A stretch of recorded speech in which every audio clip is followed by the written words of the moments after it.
अगर मोहब्बत जहर है तो मैं ये जहर कबूल करता हूँ।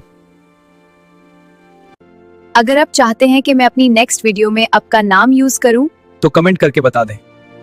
बहुत समय पहले की बात है। पहाड़ों और शांत झीलों के बीच बसी थी एक बेहद खूबसूरत रियासत, सल्तनत ए महताब।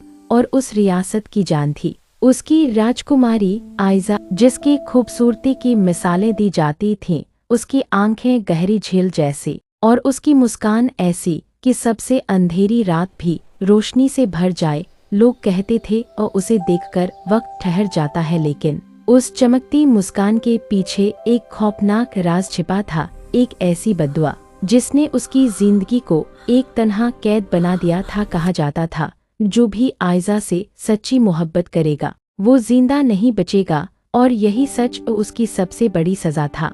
बचपन में एक जलन से भरी जादूगरनी दरबार में आई थी। उसने नन्ही राजकुमारी को देखा और उसकी आंखों में एक अजीब सी नफरत चमक उठी। वो हंसी और बोली, ये लड़की रोशनी है और रोशनी को बुझाना मेरा काम है। राजा ने उसे दरबार से निकलवा दिया। जाते जाते उसने आयजा के दिल पर एक भयानक श्राप बांध दिया। निकल जाओ मेरे महल से, निकल जाओ मेरे महल से। ये लड़की रोशनी है और रोशनी को बुझाना मेरा काम है। तुम्हारी मोहब्बत जहर बन जाएगी।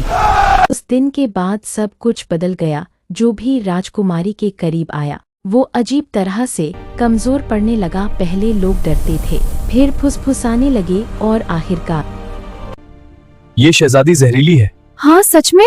हाँ बिल्कुल ठीक सुना तुमने। ये तो खतरनाक है। पूरी रियासत उसे एक ही नाम से बुलाने लगी, जहरीली राजकुमारी। लेकिन क्या सच में वो जहरीली थी या किसी और की नफरत का शिकार? एक दिन पड़ोसी रियासत का बहादुर राजकुमार सुलेमान महल में आया। वो बाकी लोगों की तरह डरा नहीं। जब उसने आयजा को देखा तो उसे उसकी खूबसूरती से ज्यादा उसकी आंखों में छुपी तन्हाई दिखाई दी। वहीं से शुरू हुई दो अनजानों की बातचीत। बातें जो धीरे धीरे मुस्कान में बदली, मुस्कान जो धड़कनों तक पहुंच गई, और फिर दोनों के दिल करीब आने लगे। लेकिन जैसे ही मोहब्बत गहरी हुई, सुलेमान अचानक बीमार पड़ने लगा। उसका चेहरा पीला पड़ गया, सांसें भारी होने लगी।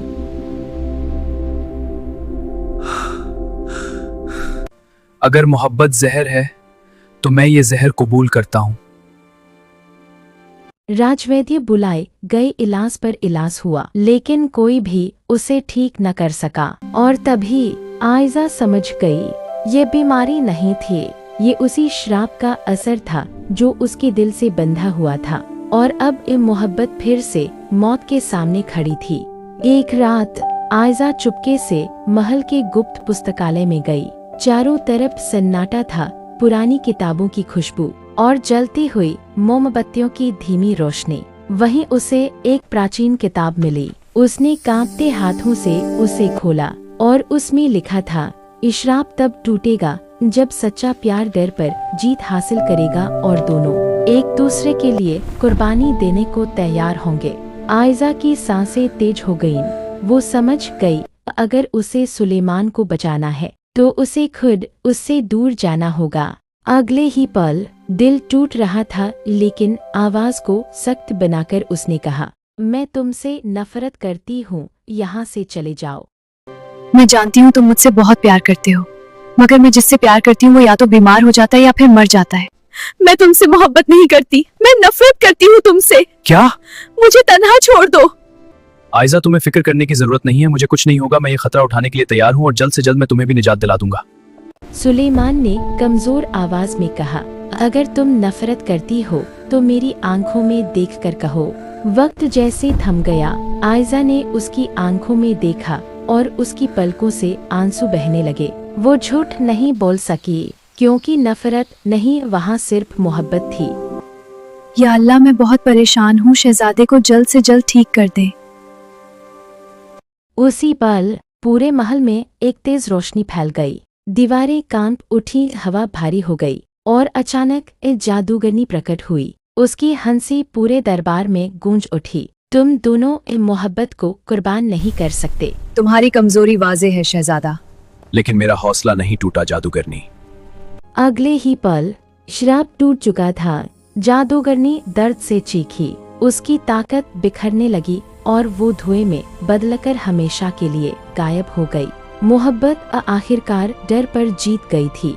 अगली सुबह सुलेमान पूरी तरह स्वस्थ था। उसके चेहरे पर फिर वही चमक थी, सांसें सामान्य और आंखों में नई जिंदगी। जिसे मौत का साया घेर चुका था वो आज उनके सामने बिल्कुल ठीक खड़ा था।